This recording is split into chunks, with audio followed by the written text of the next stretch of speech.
Perkenalkan, nama saya Wahidin Hidayatpulu dengan NIM 2012-1039. Nah, pada hari ini kita akan membahas sedikit tentang hakikat dan tujuan IPS serta ruang lingkup IPS sebagai program pendidikan. Oke, langsung saja ke pembahasannya. Hakikat pendidikan IPS atau ilmu sosial. Ilmu adalah pengetahuan, tetapi tidak semua pengetahuan adalah ilmu. Pengetahuan adalah pembentukan pemikiran asosiatif yang menghubungkan atau menjalin sebuah pikiran dengan kenyataan atau dengan pikiran lain berdasarkan pengalaman yang berulang-ulang tanpa pemahaman mengenai sebab akibat yang hakiki dan universal. Ilmu adalah akumulasi pengetahuan yang menjelaskan hubungan sebab akibat dari suatu objek menurut metode-metode tertentu yang merupakan suatu kesatuan sistematis. Dari kedua pengertian tersebut, jelas bahwa pengetahuan bukanlah ilmu, akan tetapi pengetahuan merupakan bahan utama bagi ilmu. Beberapa pengertian menurut para ahli atau hima sejarah Universitas Riau. Yang pertama, menurut A.C. Binning dan D.H. Binning, studi sosial atau IPS ialah mata pelajaran yang menggunakan bahan ilmu sosial untuk mempelajari manusia dalam masyarakat dan manusia sebagai anggota masyarakat. Yang kedua, menurut Paul Maltras, studi sosial atau IPS ialah suatu mata pelajaran di sekolah yang mempelajari manusia dalam masyarakat pada masa lalu, masa kini, dan masa yang akan datang. Hakikat IPS sebagai program pendidikan. Hakikat IPS adalah telaah tentang manusia dan dunianya. Manusia sebagai makhluk sosial selalu hidup bersama dengan sesamanya.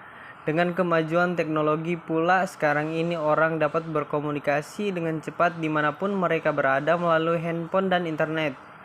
Kemajuan iptek menyebabkan cepatnya komunikasi antara orang yang satu dengan lainnya, antara negara satu dengan negara lainnya. Dengan demikian, maka arus informasi akan semakin cepat pula mengalirnya. Setelah kita pelajari, ternyata kehidupan itu banyak aspeknya, meliputi aspek-aspek yang pertama sosial, yang kedua ekonomi, yang ketiga psikologi, yang keempat budaya, yang kelima sejarah.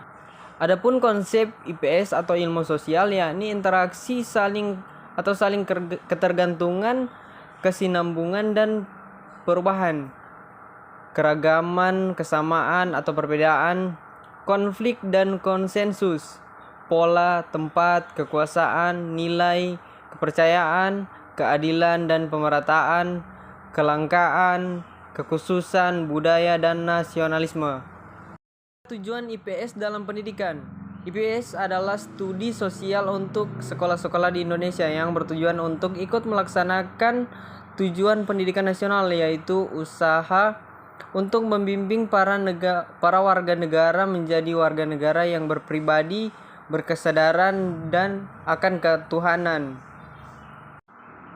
Berkesadaran akan ketuhanan, kesadaran masyarakat dan mampu membudayakan alam sekitarnya. Tujuan dari pendidikan IPS di sekolah tidak lain agar dapat memahami tantangan yang akan dihadapi anak didik di masa datang. Ruang lingkup IPS. Secara mendasar, pembelajaran IPS berkaitan dengan kehidupan manusia yang melibatkan segala tingkah laku dan kebutuhannya. Pada jenjang pendidikan dasar, ruang lingkup IPS dibatasi pada gejala dan masalah sosial yang dapat dijangkau pada geografi dan sejarah, yaitu yang ada di lingkungan sekitar peserta didik, SD atau MI.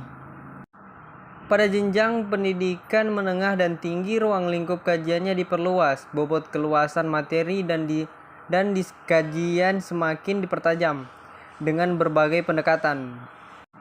Ruang lingkup kajian IPS yaitu yang pertama, substansi materi ilmu-ilmu sosial yang bersentuhan dengan masyarakat.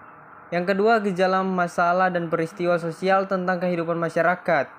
Kesimpulannya, secara mendasar pembelajaran IPS berkenaan dengan kehidupan manusia yang melibatkan segala tingkah laku dan kebutuhannya.